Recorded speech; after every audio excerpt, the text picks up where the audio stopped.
আছে গো।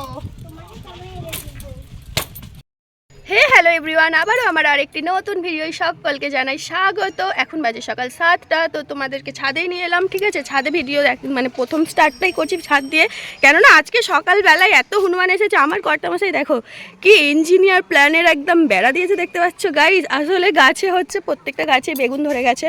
দেখো প্রত্যেকটা ডগে ডগে বেগুন আছে, ঠিক আছে। এখানে বেগুন আছে, তারপরে এদিকে দেখো প্রত্যেকটা ডগে ডগে বেগুন আছে। দেখো সেদিকে একটা, এখানে একটা, তারপরে এই নিচে একটা, অনেক বেগুন ধরে আছে। এই যে এখানে একটা, পুরো গাছগুলোতে বেগুন ধরে আছে। আর প্রত্যেকটা গাছে, কুমড়ো গাছেও ফুল এসে গেছে, দেখতে পাচ্ছ। কুমড়োও ধরেছে ডগে ডগে, ঠিক আছে। তো তার গাছ বাঁচাতে সে তার বেড়া দিয়েছে। দেখো যেখানে যা ছিল মোটামুটি ছেঁড়াছুড়ি নিয়ে একদম ঘিরে দিয়েছে। তার গাছটা বাঁচানো লাগবে, হনুমানে না খেয়ে পালায়। এর আগের বারে পুরো গাছ মুছে দিয়ে যত যা কিছু ছিল সব খেয়ে নিয়ে পালিয়ে গেছিলো। যেহেতু আজকে কর্তামশাইয়ের 8টার সময় আমার সব কিছু কাজ কমপ্লিট হয়ে গেছে। আসলে কর্তামশাই হচ্ছে 9টার সময় ডিউটিতে জয়েন্ট করবেন, সেই জন্য 8টার সময় আমার অল কাজ ফিনিশিং, মানে রান্না বান্না সব কিছুই ফিনিশিং। যেহেতু কর্তামশাই 8টার সময় ডিউটি বেরোবে, মানে রান্না হয়ে গেছে, সব কিছু কাজ হয়ে গেছে বলে আমি কর্তামশাইকে সব কিছু রেডি করে দেওয়ার পর 9টার সময় করে মোটামুটি আমার সংসারের সব কাজ মিটে গিয়েছিলো।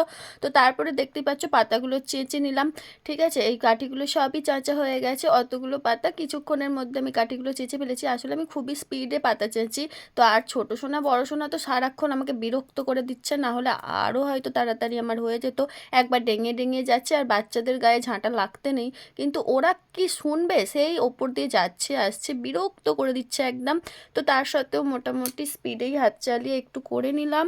তো সব কটা পাতা হয়ে গেছে। এই পাতাগুলো আসলে আমি কালকে স্নান করার সময় আমি মানে আমাদের এখানে বলে নারকেল ছাড়া, নারকেল ছাড়া থেকে আলাদা করে রেখেছিলাম। তো তার জন্য আজকে আমি এই পাতাগুলোর কাঠি চেঁচে ফেললাম। এখনও আমার এই দেখতে পাচ্ছ, এখনও 4টের মতো পাতা আছে। সেই পাতাগুলোই আমি আর কি আবার মানে নারকেল ছাড়া থেকে আলাদা করে দিচ্ছি। এগুলোকে আবার অন্যদিন মানে কাঠি বার করব। তো আজকে এগুলো করে নিয়ে তারপরে এই যে আবার নারকেল ছাড়াগুলো কুচিয়ে নিচ্ছি। কি একটা মোগর নিয়েছি রে ভাই, ঢেকুচকুচ খাচ্ছে। মোগর এক জায়গায় দাঁড়াচ্ছে না, মোগরে ঘা মারছি, মোগর ঢেকুচকুচ খাচ্ছে, এরকমই একটা অবস্থা। আমার তো কি ভীষণ বিরক্ত লাগছে প্রথমের দিকে। তো মানে একদম ঘা মারছি, মোগল লাফাচ্ছে। দাঁড়াও তোমাদের দেখাচ্ছি বন্ধুরা কীরকম হচ্ছিল, দাঁড়াও। এই দেখো মোগরটা কীরকম ঢেকুচকুচ খাচ্ছে, দেখছো, সরে চলে যাচ্ছে, ঢেকুচকুচ খাচ্ছে, ঘাই লাগছিল না, এত অসুবিধা হচ্ছিল কি বলবো। তারপরে তো মোগর টোগর রইলো পরে, মোগরের ওপরে বসেই আমি কাটছি। এবারে দেখো মোগরের ওপরে বসে পড়েছি, মোগরের ওপরে বসে আর আমি এবার কাট কোচাচ্ছি। ওইটাতে ভীষণ অসুবিধা হচ্ছিল। তার থেকে বরঞ্চ আমি এইভাবে যখন কাটটা কোচাচ্ছি বেশ আমার স্পিডে হচ্ছে, তখন না হলে বড্ড অসুবিধা হচ্ছিল। ঠিক আছে, চেপে বসে আর কাঠগুলো কুচিয়ে ফেলছি, দেখতেই পাচ্ছ ড্যাং ড্যাং করে। তো কাঠ তো কোচানো হয়ে গেছে, এগুলো তুলবে কে, আমাকেই তুলতে হবে গাইস। কাঠ কোচালাম, পাতা চাচলাম, এইগুলোকে এবার তুলতে হবে ছাদে। চলো দিয়ে আসি ছাদে। এত কাজ করার পর আমি হাঁপিয়ে গেছি, এসে বসে পড়েছি, ঠিক আছে।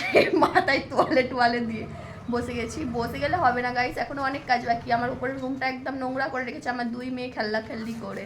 তো সেটাকে আগে পরিষ্কার করি, রাস্তা নোংরা করলাম, সেটাকে আগে ঝাড় দিতে হবে, অনেক কাজ। চলো ঝটপট মিটিয়ে নিই বন্ধুরা। যে পাতাগুলো থেকে কাঠি বার করলাম, পাতাগুলো না একটু ভেজা ভেজা মতো রয়েছে। তো এই জ্বালানাটায় রোদ পড়ে খুব ভালো। তো এখানে দিয়ে দিই, 2 দিন শুকনো, তারপরে এর ব্যবস্থা করা যাবে, দেখা যাবে। তো পুরো ছাদটা এই যে ঝাড় দিয়ে দিচ্ছি। ভাই রে ভাই, আমার ঘরে কি ধুলো। আসলে প্লাস্টার হওয়ার পর থেকে সিমেন্টগুলো যে বসেছে না ঘরের মধ্যে, যখনই ঝাড় দিই এরকম ধুলো ওরে, পুরো powder powder, face powder, Lakme face powder, ঠিক আছে। তো ঝাড় দিয়ে দিয়েছি, রানীগুলো এখনও খেলছে এখানের মধ্যেই। তো 2 ঘন্টা পরে এসে দেখবে আবার কিছু না কিছু করে দিয়েছে, গোটা ছাদ নোংরা করে দিয়েছে। এরকমই অবস্থা করতে থাকে ওরা, আর আমি পরিষ্কার করতে থাকি। তারপরে এই যে ঝাঁট দিয়ে দিচ্ছি। আজকে বললা চলে, সেই ছোটোবেলায় পড়েছিলাম না, আজ মঙ্গলবার জঙ্গল সাফ করার দিন, আমার ঘর সাফ করার দিন, এরকম তোমরা একটু বলতে পারো। তো রাস্তাটা ঝাঁট দিয়ে নোংরাগুলো তুলে নিলাম, ফেলে দিয়েছিলাম। এত কাজ করার বয়স গাইস, এরা আমাকে খেতে দিয়েছে গো দুটো, ঠিক আছে। অনেক খাটিয়ে নিয়েছে, সেই জন্য মাংসের ঝোল শাক ভাজে খেতে দিয়েছে। কে আর খেতে দেবে, নিজেই রেঁধেছি, নিজেই খেতে বসেছি। তোমরা যদি কেউ খাও চলে এসো। এতক্ষণ সাদা থাকার জন্য অসংখ্য ধন্যবাদ।